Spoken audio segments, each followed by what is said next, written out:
Bom, e se a gente quiser trabalhar o resultado de uma expressão, né, de uma condição, não de uma forma binária, né, como a gente vem mostrando aqui com o if e com o else, quer dizer, ou ela é verdadeira ou ela é falsa, e aí um dos dois comandos vai ser executado. E quando a gente quer colocar uma coisa um pouco mais complexa aí e executar uma condição, se a primeira parte for verdadeira, eu quero fazer mais um segundo teste para lá no final falar, então tá, se nenhuma das alternativas anteriores, então eu tenho um falso aqui, então eu vou para o else.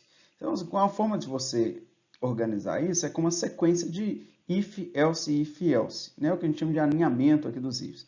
Nada mais é do que a mesma estrutura que a gente já vem usando para o if e else, porém a gente vai colocar, né, um comando dentro do outro. Só tem que tomar cuidado para saber qual else está ligado a qual if. Tá? Então você tem que tomar bastante cuidado com os das chaves e com, nesse ponto, identar o código, organizar o seu código para você olhar para ele e essa estrutura ficar bem clara, faz muita diferença. Vou mostrar aqui alguns exemplos para poder explicar essa estrutura mais complexa do uso do if e else. Primeiro, a gente colocando apenas como funciona essa sequência de comandos, né? Você tem primeiro a condição do if e uma sequência de comandos a ser executados. Você fecha essa chave desse if. Aí o que você vai fazer, ó, se não, se uma segunda condição, e aí você abre a chave de novo. Repara que aqui o funcionamento da coisa é como se o comando, todo esse bloco de comando do if fosse um comando sendo executado na frente do else. Né? Ou seja, o else está até sem chaves, né? Porque na sequência vem um bloco de comandos apenas, que é o if, com todos os seus comandos, certo? Então, na prática, o que a gente está fazendo? Ó, se a condição for verdadeira, né, ele executa isso daqui. Mas se ela não for, né, eu vou fazer um segundo teste, ao invés de mandar executar essa sequência. Bom, então, e a segunda condição é verdadeira? Né? Se ela não for, eu faço uma outra condição. Se não, se não, se, até que no final eu falo, olha, não caiu nenhum dos casos acima, então eu tenho o se não. Se não, cai aqui. Que é o caso base, o default, quer dizer, caso nenhuma das condições acima se mostrou verdadeira, então eu tenho que dar uma alternativa aqui. O que eu vou fazer então? Certo? Não é necessário o uso do else. Ele pode, no final, né, você pode encerrar sem ele, é opcional. Né? A gente só está colocando como é que seria a estrutura final toda aqui. Você pode abrir mão dele. Bom, colocando então essa sequência de if e else alinhados, né, necessariamente uma dessas condições elas vão ser atendidas. Né? No caso, colocando esse caso final, base, né, o else, então alguma dessas coisas acima vão ser atendidas. Ou vai entrar aqui, ou vai entrar aqui, ou vai entrar aqui. Tá? Ou seja, aqui o usuário entrou então com um número, né? E eu pergunto, se o número for igual a 10, ele vai imprimir o número é igual a 10. Né? Se não, aí eu tenho uma outra pergunta. Tá vendo? Aqui eu coloquei as chaves exatamente para provocar para se perceber como é que está organizado o escopo das coisas. Se você tirar essa chave, não tem, do else, não tem efeito nenhum. Continua a mesma lógica valendo. O if vai fazer parte do escopo do else. Né? Você vai colocar, se num for maior do que 10, ele executa aqui. Se não, ele vai cair aqui, né, no número ser menor do que 10. Tá vendo?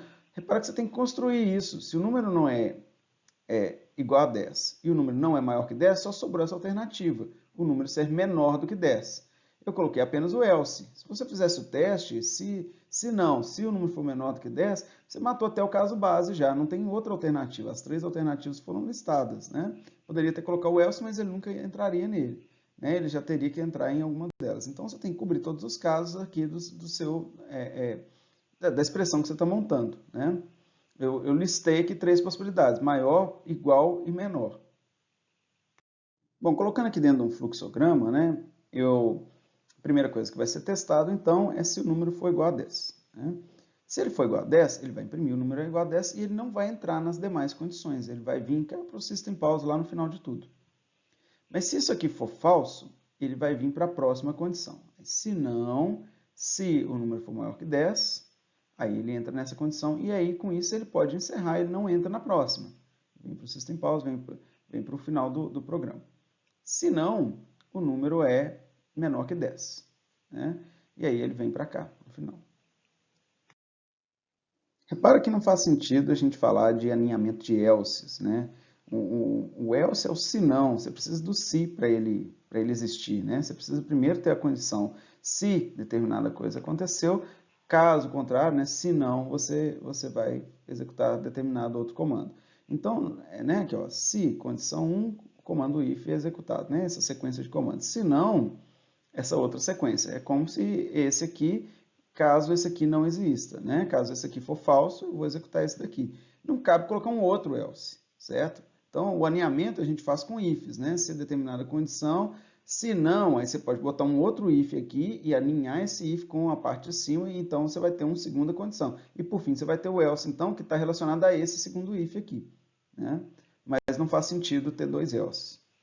Bom, agora nós vamos pegar aquele exemplo que a gente viu anteriormente, sobre o aluno poder fazer o exame especial ou não, né? Porém, nós vamos falar que nós vamos pegar a nota do aluno e ver se ele foi aprovado. Se ele foi aprovado, se ele vai fazer o exame especial ou ele está reprovado, né?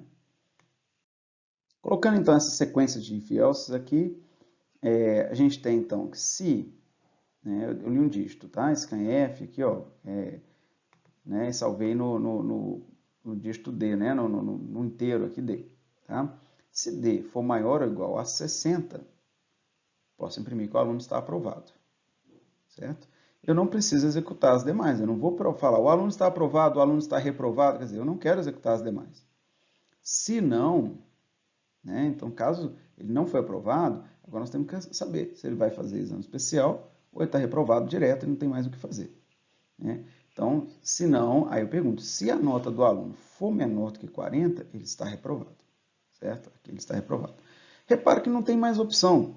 Ou ele está aprovado ou ele está reprovado, a última coisa é ele fazer o exame especial. Eu não preciso testar, botar um outro if aqui e repetir a condição. Se a nota dele estiver entre 40 e 60, não, já está testado. A nota dele já não é maior do que 60, maior ou igual a 60, né? Ou seja, ela é menor do que 60, e a nota dele é maior ou igual a 40, né? Ou seja, né, ela não foi menor, essa condição que foi falsa, né? Então só sobrou isso. Ele pode fazer a prova substitutiva, a prova do exame especial, certo?